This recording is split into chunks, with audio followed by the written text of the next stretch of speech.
Now, this simple 30-second exercise is so useful because 1, you're going to improve your ability to memorize scale shapes, any scale shape. 2, you're going to be able to understand the scale shape, like know exactly where all the roots are. And 3, you're going to vastly improve your physical abilities on the fretboard. But most importantly, number 4 is you're going to learn how to think on your feet.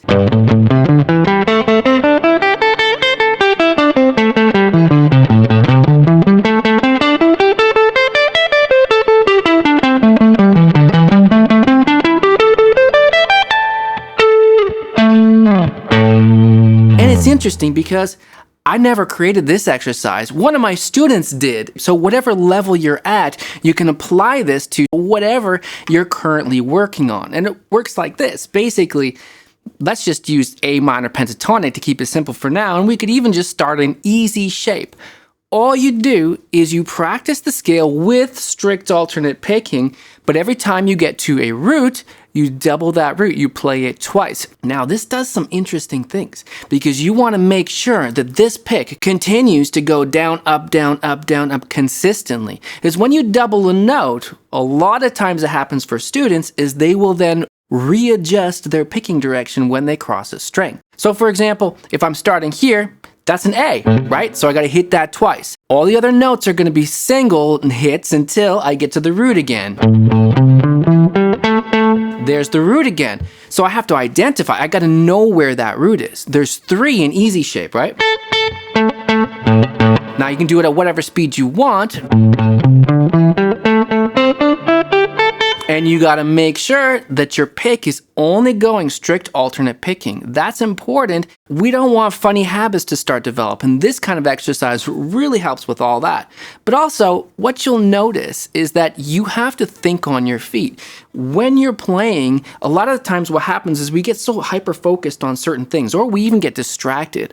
But in this case, you've got to remember where are those roots. And every time you get to it, you got to remember to double that note. Let's do it on all the shapes of minor pentatonic. We could do it on shape 5 here. I call this one symmetrical. There's 3 roots in symmetrical, right? There, and there. Let's do extension shape. We could just do the little part of extension shape. That's pretty easy. Let's do the whole thing. That's all of shape 2. All of shape 3. All of shape 4. You can see how you can apply this to whatever you're currently working on. Let's say we're going to switch to major pentatonic. So I could use my first finger pinky rule. If you're on our Patreon, you know all about that. And that means I just put my pinky on the A there. And I'm going to play easy shape. If I start with my pinky, then I get easy shape. But I gotta know where the roots are for major pentatonic because it's not the same, right?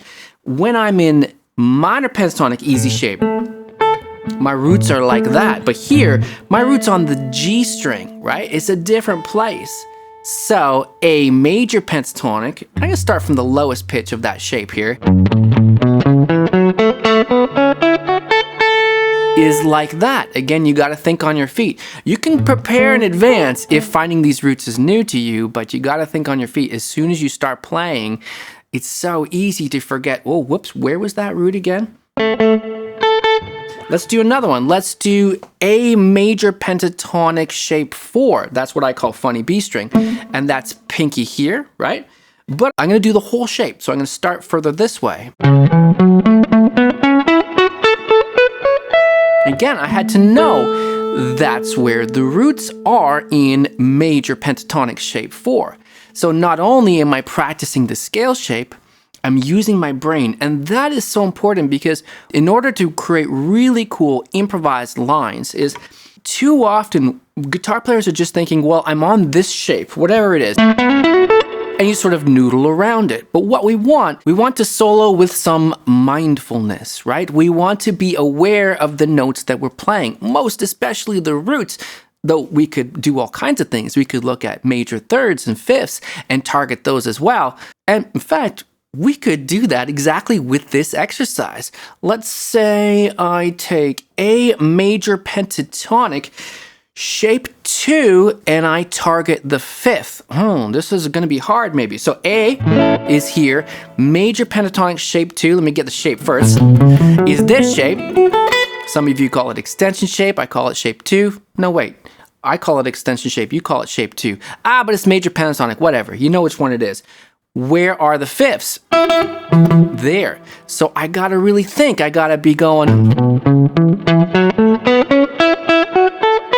Now that is taking a lot more brain power. But what's the purpose of that? And that is so that I know where those 5ths are.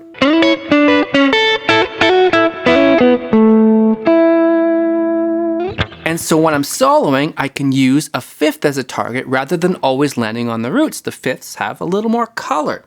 I love roots, but 5ths are good too.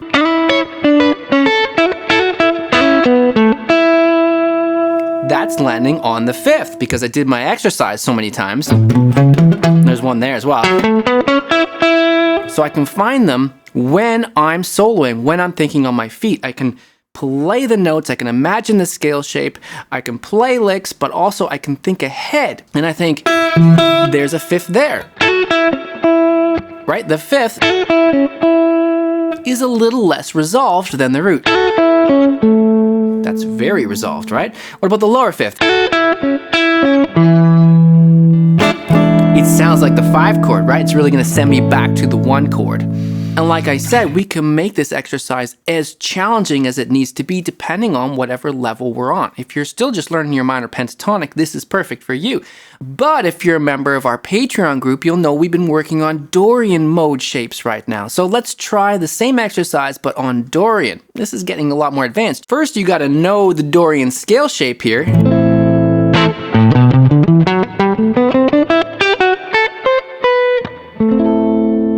Very cool sounding scale, right?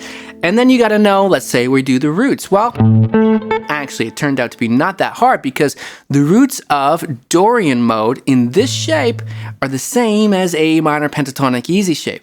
But it's still not that easy to play because we have to play the whole Dorian shape and double the roots. It does take a lot more thinking.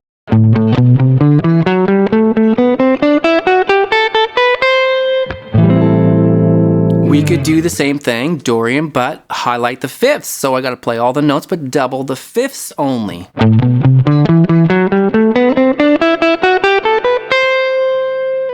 It takes some thinking, but again, now, if I'm playing in Dorian,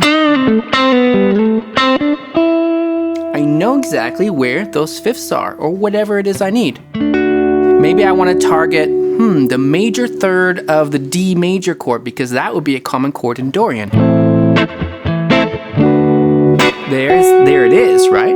So where are all the major thirds of D? This is getting complicated, but I think I can do it. A minor, D major, here's the major thirds. Now the exercise is all the notes of Dorian, doubling the major thirds of the D chord. Ooh.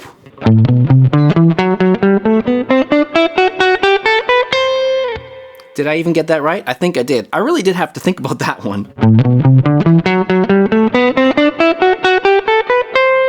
Yeah, that's it. The really cool thing is that I wish I had this exercise many years ago. It never occurred to me to do this, even though I teach targeting so much. Actually, one of my students, Aaliyah, came up with this, so thank you very much, Aaliyah. And don't forget, you've got to keep that strict alternate picking. That is the hardest thing, and a lot of times students don't even necessarily realize they're doing it, right? But we've got other good picking exercises here on YouTube. You can check that out. And of course, if you want all the tabs for this video you just watched, they're on our Patreon group, and you get 7 days free, and the link is below, so I hope to see you there. My name is Blue Morris, and I teach guitar lessons right here in Vancouver on YouTube and on Patreon. I'll see you soon.